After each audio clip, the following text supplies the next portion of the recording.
मेरा मन करता है तुम में से हर एक को दुआ देने के लिए कि अल्लाह तुम्हें बहुत लंबी उम्र दे। फिर सोचता हूं कि उस लंबी उम्र को फिर तुम सोशल मीडिया में ही बिताओ कि किसी के काम आओगे। मॉब लिंचिंग में अपने बच्चे की, बेगुनाह बच्चे की लाश देखकर आंसुओं से सैराब मां कहती है, ये हाल मस्त और ये माल मस्त, ये KFC और ये मैकडॉनल्ड्स में गुमशुदा हुई कौम है। इनमें से कोई है जो उठकर उन्हें इंसाफ दिलाएगा? मुझे नहीं लगता।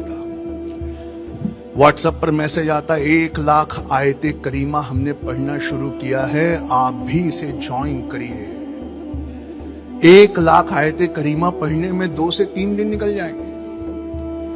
होना तो यह चाहिए था कि एक आयते करीमा पढ़ते, उसकी तफसीर पढ़ते, उसका तर्जुमा पढ़ते और उसके बाद 20 घंटा दिल लगाकर पढ़ाई करते कि इस एक आयत की मीनिंग हम जमीन पर लगा सके।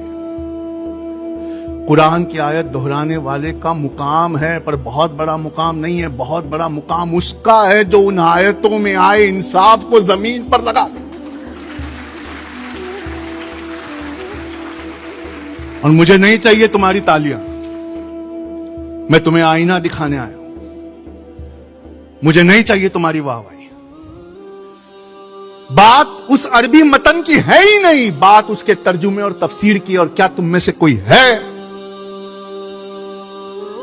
जो वलीमों के पैसे से इंस्टीट्यूशन खोले, जो हज और उम्रा एक बार कर ले, जैसे मेरे रसूल ने किया था, 1 हज 1 उम्रा, फिर हर साल हज और उम्रा की तैयारी करे और उसके पैसों से किसी बच्चे की फीस दे? है? नहीं है तो फिर कुछ बदलने वाला नहीं है। नहीं पढ़ोगे तो इंडियन आर्मी का पिछले महीने का, इंडियन आर्मी का, हमारी आर्मी का पिछले महीने का एक आंकड़ा सुनाता हूं। कश्मीर में हर 8 मिनट में एक नौजवान ड्रग्स में रिहैबिलिटेशन के लिए लाया जा रहा है। हर 8 मिनट में एक ड्रग का केस आ रहा है। ऐसा डिप्रेशन, ऐसा फ्रस्ट्रेशन वहां है। और मैं कश्मीरी भाइयों से कहना चाहता हूं कि यह ड्रग भी सरहद पार से आया है। यह डिप्रेशन, मैं आपको बताऊं एक बहुत अच्छी बात, तुम्हारे नहीं पढ़ने से मालूम है क्या हुआ? इस्लाम के मायने सलामती वाले मजहब को ही आतंकवाद मजहब कह दिया। क्यों? उसकी नस्लों में किसी ने इतना पढ़ा ही नहीं था कि कोई बड़ी पोस्ट पे होकर वहां से इस्लाम का मतलब समझाता, कोई टीवी चैनल पे खड़े होता, कोई ऐसी किताब लिखता तो लोगों का दिल काट जाए। इसीलिए सलामती वाले मजहब को आज टेररिस्ट का नाम दिया गया है। उसी के नाम पे खूनरेजियां हो रही हैं, क्योंकि अल्लाह के रसूल की, आदम की ये औलाद, अल्लाह के रसूल की ये कौम जो ईमान वाले थे, वो मायूस होकर, गुमसुम होकर कहीं कोने में बैठ गए और वो कुछ करना ही नहीं चाहते। जैसे ही, सुनना मेरी आखिरी बात आज की, जैसे ही अच्छाई कुछ नहीं करना चाहती ना, जैसे ही अच्छाई गुमसुम और मायूस और मजबूर अपने आप को साबित करके कोने में बैठती है ना, वैसे ही सारी दुनिया के ठेकेदार बुराई बन जाती है। जितने शैतान होते हैं, जितने बदनफस होते हैं, वो उन इख्तिदार वाली जगहों पर चढ़कर बैठ जाते हैं।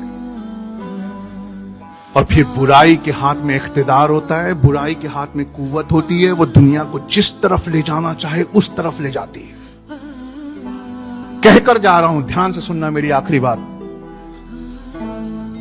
अभी वक्त है, वक्त रहते इल्म, दौलत, मेहनत, जान, हर चीज एक अच्छी तैयारी पर न्यौछावर कर दो, वरना अनकरीब वो वक्त आएगा कि कानून बनाकर कानूनन तुमसे सब छीन लिया जाए।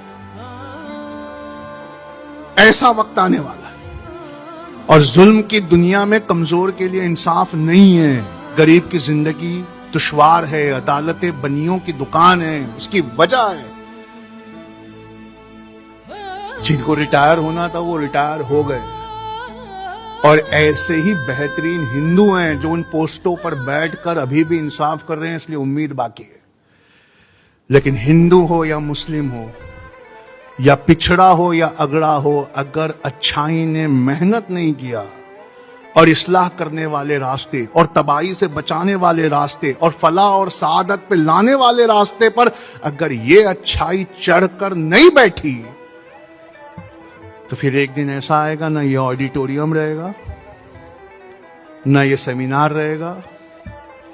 हाँ, तुम्हारी बस्तियां जरूर होंगी, लेकिन उन बस्तियों में जहां आज एक ही एम्प्लॉयमेंट है, बिरयानी बेचना, उन बस्तियों में जुआ, सूद, रिश्वत, तमाशा, बेहयाई के लिबास, फहश तालीमें,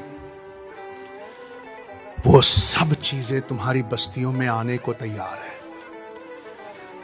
आप उठिए अल्लाह के वास्ते, और अहमदाबाद में हम एक कोशिश करने जा रहे हैं, उसमें हमारा साथ दीजिए।